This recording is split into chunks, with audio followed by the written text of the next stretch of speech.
Hello, I'm Wen-Yee Lee. Welcome to Medill Newsmakers. Immigration is a hot issue under Donald Trump's presidency. Trump's travel ban has stolen some immigrants' dreams. But executive orders involving immigrant groups are not new. 75 years ago, Japanese Americans were forced to relocate to internment camps. Today, we're going to see what has happened in terms of the recent immigration issues in Chicago and the resettlement of the Japanese Americans to the Windy City after World War II.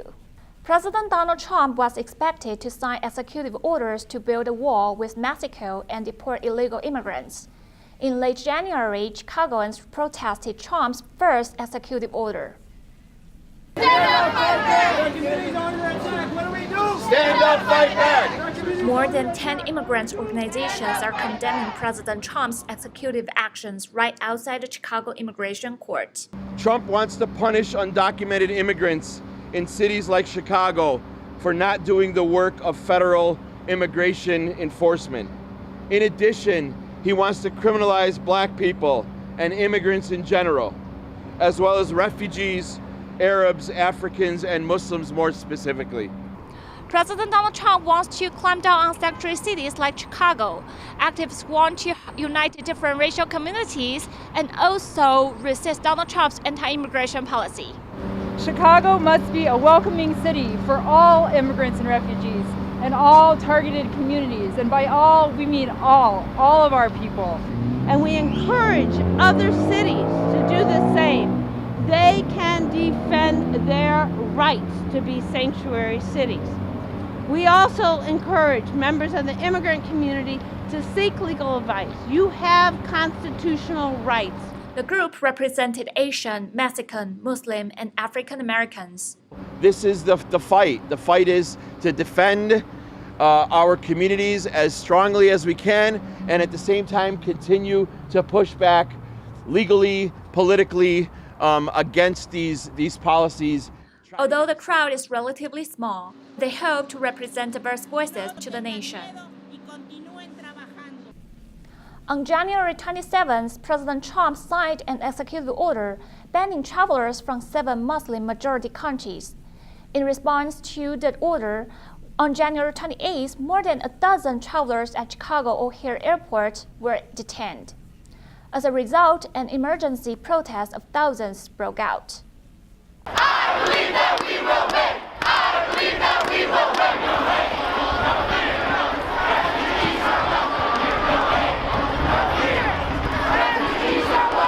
I think we will come here for, opportunity for a better life, and saying who can come in and who can't, just on a blatant basis of who you are is very, very wrong. And we're here in solidarity with everybody else to show our support and show that we are not for this. We do not want this in this country. This is not what America was founded on. This is a city of immigrants.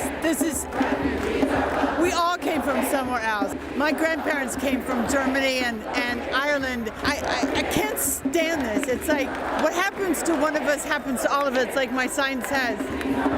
And we cannot allow this to happen in Chicago. We have to shut this down.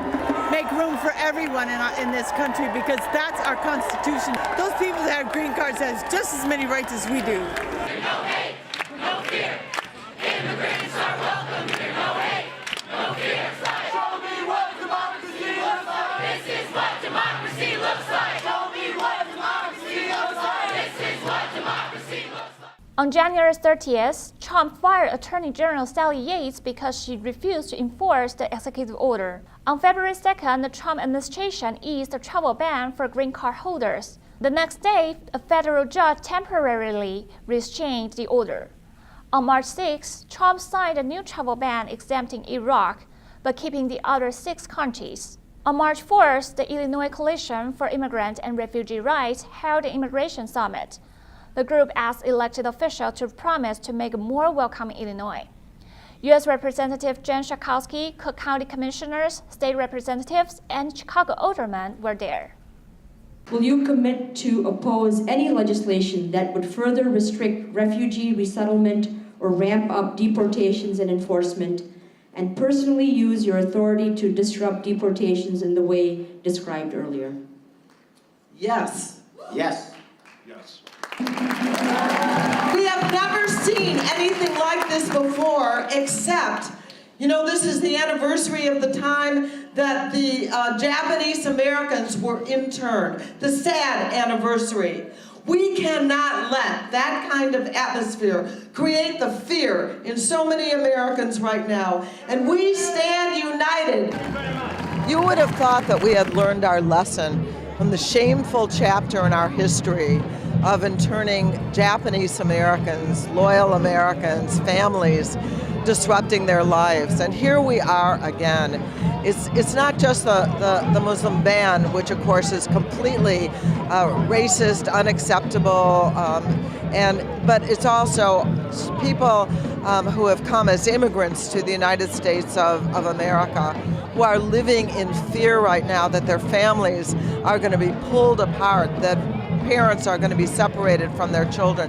This is totally unnecessary. We're here also to reaffirm our commitment to protect everyone, to provide sanctuary, to provide support, to join in solidarity with every community. We've learned from the mistakes of World War II, where Japanese Americans were scapegoated. We've learned from the Depression of the 1930s, where Mexican Americans who were U.S. citizens were forcibly repatriated to Mexico, and to say we don't need to repeat these mistakes. We can be a greater community and a greater country when we embrace all of America's diverse immigrant community. Immigrants say getting elected officials to focus on the promise to change the situation is just the first step. Coming up next, we'll explain how another executive order during World War II impacted Japanese Americans here in Chicago. At Northwestern, we're wildcats in every way.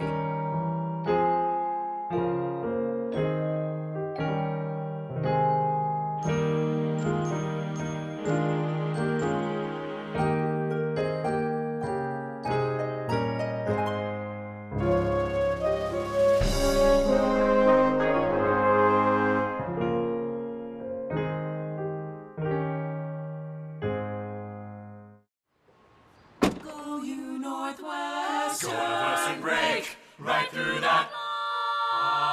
With our colors flying, we will cheer you all to go. Go you Northwestern, fight for victory, sweet victory, spread for the fame of our fair name, and go Northwestern, win that game. Go Cats! Trump's executive order is not the first time a president has used that technique. 75 years ago, President Franklin Roosevelt signed Executive Order 1966, interning more than 120,000 people of Japanese descent in 10 camps around the U.S. These people were forced to leave their homes on the West Coast just a few days after they got the notice. They were only allowed to carry certain belongings to the camp. Many families had to give up their businesses, property, and almost everything else. Among these 120,000 people, 2/3 of them were American citizens. In the camps, children went to school, parents worked, and they had to produce their own food. Most of the intern workers were paid only $16 a month. These Japanese Americans no longer had freedom anymore, freedom that the rest of America was proud of. James Takaki Anisei, a second-generation Japanese American, was born in California in 1927. He went to an internment camp with his family when he was 14 years old. Later in 1946, he served in the U.S. military in Okinawa as a Japanese English interpreter. Hi, James. Thank you for coming. I'm fine. Hi. Yeah, so what was the camp like when you, 75 years ago? Well, in Topaz, Utah, when we first got there, they gave us our barracks. And we had a family of 8 people or 10 people, so we had 2 rooms, and it was just a bare floor, and they had a bunch of lumber outside, leftover lumber from building the barracks, and we were able to use that to make furniture, like table, chairs, benches. And then the school started. I started as a sophomore, And I graduated 1945 in June. I more or less majored in drafting, which is engineering drawings. And camp life was like, I was 14 to 17 years old, and we were able to work on our farms and livestock, because we made our own food and we had a hog ranch. So I worked on planting tomatoes, and I worked in a cattle ranch, I worked in a chicken ranch, and then they were paying us $8 a month at that time. So in the meantime, we had our sports, mainly baseball, football. Yeah. And that was about it in camp life. And then we had movies, one barrack had, each block had a recreation hall and a latrine and a shower. And that was about it. So we were kept busy working inside the camp. Yeah, so you actually stay in the camp for 4 years. Yeah, and well, then, 3 years. Yeah, 3 years. Yes. So could you explain how the U.S. government proved your loyalty at the camp? When I turned 17 and to get out, I could have got out of camp by graduating, but I had to make a statement of Americanism. They really wanted to know if you're American. And when we went into camp, we were considered a C4 classification, which meant we were enemy aliens. Although we were American citizens, we were considered enemy aliens. And in 1943, they rescinded that so we could go into the Army. But in order to do that, we had to almost prove that we're loyal to the United States. And then amongst 28 questions, the two real main questions that kind of asked you for your loyalty questions were number 27 and number 28. What's that? And number 27 was basically, I don't know the exact wording, but will you bear arms for the United States, go into combat for the U.S. Army? And you say yes. I said yes. And then the 28th question was, will you renounce the Emperor of Japan and all foreign powers? And I said yes. And that's renouncing loyalty and allegiance to Japan. So that I'm eligible for the Army then. And then those two questions became a big issue in our camp, because there was a no-no group and a yes-yes group. And the yes-yes groups were mostly us Niseis. The no-no groups were more, well, some of them were Kibes, some were Niseis. But in retrospect, I would say that people that voted no-no, it wasn't as if they said, I'm not going to be loyal to the United States. They were just angry that they were uprooted from their homes and put into a concentration camp. And that's the reason why they voted no-no. And it wasn't just not to denounce the USA, And then some of them regretted doing that, and they try to turn it back into yes. And then I think one of the things that I was told was they didn't know if they were going to go back to Japan or not, or you get deported. So they didn't want to say yes to denounce the emperor, and when you go to Japan, what would happen to them? So that's why they voted no, but it was a big conflict between yes, no people. So, and then I think you went, after the camp, you came to Chicago, right? So why did you come to Chicago? Well, after I graduated and I was 17 years old, and I took that oath, I was able to get out of camp. But in order to get out of camp, and I was coming out alone, so you had to have some sponsor or somebody that's somewhere that you're not going there by yourself, And I knew some people in Chicago, so I used their names to sponsor me so that I have some place to go. And that's the only reason why I picked Chicago, no other reason. Yeah, but at that time, did people in Chicago, did you face any racial discrimination? Yeah, well, see, I really didn't know anything about discrimination because I lived in Japantown, and then you're just dealing with your own people. So naturally, when I came to Chicago, I had to look for a job and look for an apartment. But then I found out that because of the war, the Japanese people were not really accepted. So, but I didn't really feel bitter about it. I kind of understood why they didn't want to hire me. Mm. So I just go from door to door to door until I got hired. Yeah. But yeah, there was a lot of discrimination in Chicago at that time because the war was still going on. And it kind of eased off after 1945. Mm-hmm. Although there were still some people still had some animosity towards you, but it kind of eased off. I see. And then I think years after the President Reagan apologized in 1988 and compensated Japanese Americans, but the Day of Remembrance is still going on to commemorate the yearly anniversary of Executive Order 1966. And what's the message that Japanese community is trying to convey today? Well, the Day of Remembrance is basically to let everybody know that the Executive Order 1966 was against one race of people. Although you're American citizens, probably was unconstitutional.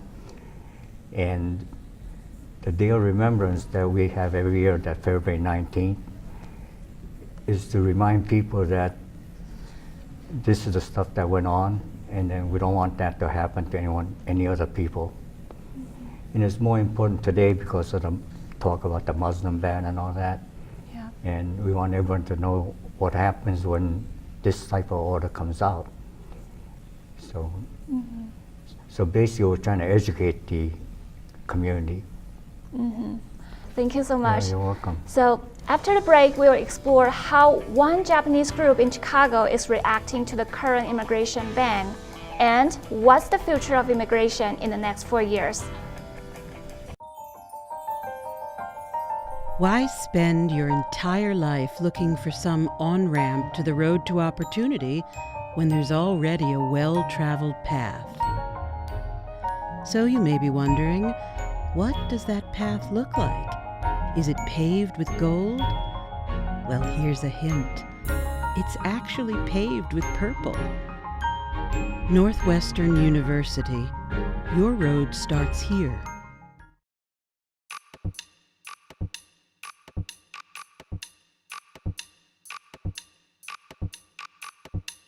Why hang around waiting for opportunity to knock when instead you can track opportunity down and knock on its door?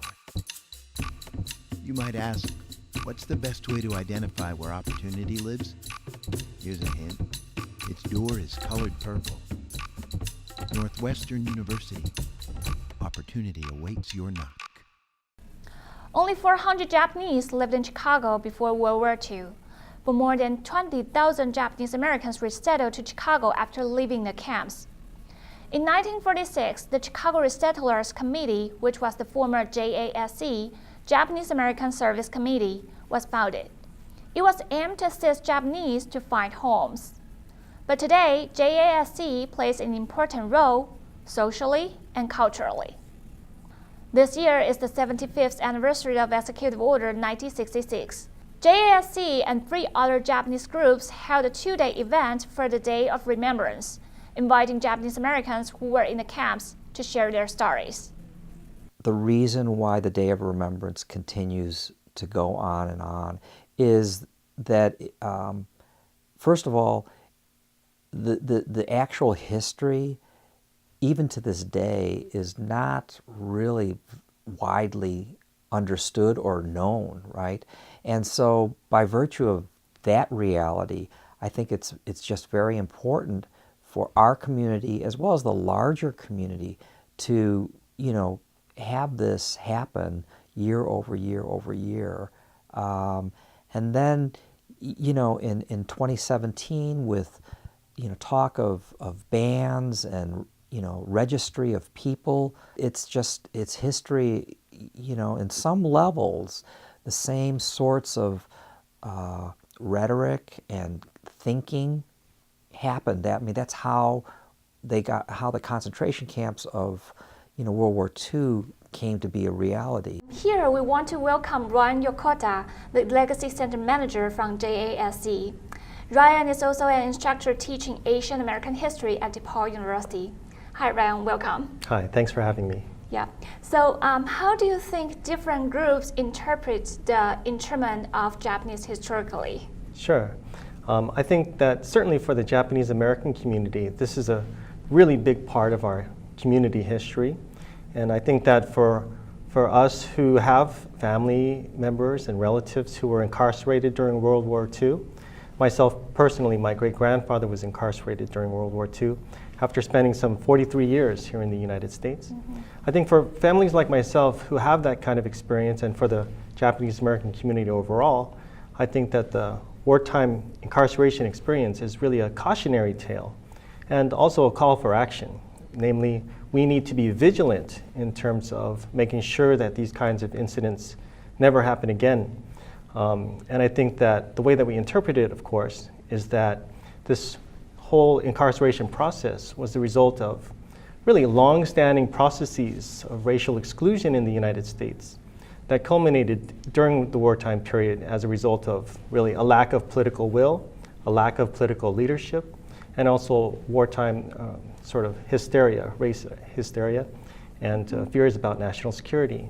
So I think that overall, our goal in the Japanese American community is really to project that story and to let other people in America know about this story so that they take it upon themselves to also be guardians of civil and human rights for those people who often find themselves most sort of alienated from political processes here in the United States. Mm-hmm. But I think there's also another group of people who they hear about the story of incarceration and they take the wrong lessons from it.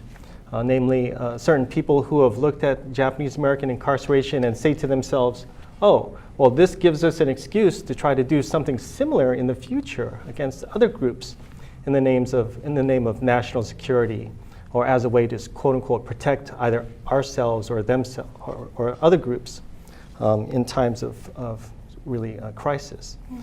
So I think that for those people, I think they haven't learned the lessons about what Japanese American incarceration is about. And so it really, it goes to point out just how vital the message is that we're trying to project and how important it is, especially right now where I think there's been a range of politicians and political leaders who have put forward statements which I think really run contrary to what we're trying to say about incarceration, namely that it was wrong and that it impacted our community in a really horrendous way and traumatic way. And I'm also really curious about what is the future of immigration in the U.S., at least in the next 4 years? Sure. What do you think? Well, I think, and connecting it to this question of incarceration, the incarceration process was really about kind of three major issues. One was the question of immigration, the second was the question of naturalization, and the third was the question of sort of human and civil rights.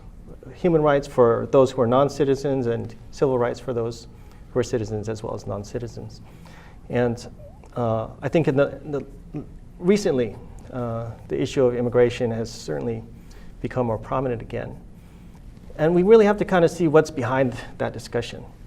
The whole discussion around immigration is really about people questioning what it means to be American, questioning who can be allowed to be part of America, questioning, whether or not we should continue to be embracing of the world's diversity, and also recognizing the strengths of the diversity that we have within America as well. In the last election cycle, with the election of President Trump, we've seen a lot of really negative rhetoric around immigration that has often targeted some of the communities that have been least powerful, least politically connected, most alienated from participation in American society. And I think it behooves us to protect them as much as possible and to make sure that we don't see a rollback of immigration, naturalization, and civil and human rights policies here in the US. I think that the recent moves by President Trump to initiate a Muslim registry, or at least there's been discussions about a Muslim registry. There have certainly been these moves to initiate a travel ban against people coming from Muslim majority countries. I think these are just the tip of the iceberg as far as the Trump administration's agenda. And it really speaks to the sort of crisis moment that we're in, where we need to increasingly stand together and organize and take a stand against these policies as being antithetical to what it means to be an American. And my last question, do you think that events like the internment camp could happen again? Yes. You know, after the incarceration process occurred for the Japanese American community, we went through a very long process of grappling with the meaning of it. For decades even, members of the Japanese American community were ashamed of what had happened, weren't willing to talk about what happened. And I think that through a process of historical reconciliation with what happened, that we've begun to really recognize that there is a role that we need to play in terms of saying that this can never happen again. But we've already seen certain kinds of moves towards that direction. During the first Persian Gulf War, there was already talk about trying to set up sort of relocation or internment camps for people suspected of being potentially, seditious, etc. And certainly after 9/11, the same kind of talk occurred. I've seen statistics which suggest that some 100,000 South Asians, Arabs, and Muslims were involved in sort of police surveillance activities, picked up, incarcerated, etc., in the aftermath of 9/11. That's 100,000 people. And we in the Japanese American community saw over 120,000 people incarcerated. So I think these kinds of measures are the preliminary stages before wide-scale incarceration occurs. So I do not consider these things to be matters that we should take lightly. We need to ask very serious questions to the government in terms of why they're doing the things they're doing. Is this justifiable? Is there a real rationale? Or is this merely a convenient political solution, a scapegoating of a community or several communities solely for the purpose of gaining political points? And I think that when we start to ask these hard questions about the policies that are pursued, we often find that the answers are insufficient. Like they do not give us the kinds of answers that we really deserve as American citizens. Okay, thank you so much for joining me. We've learned so much about the recent immigration issues and what happened to Japanese Americans in history.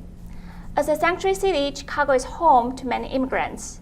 And when we look back, it was also the city that accepted Japanese Americans after World War II.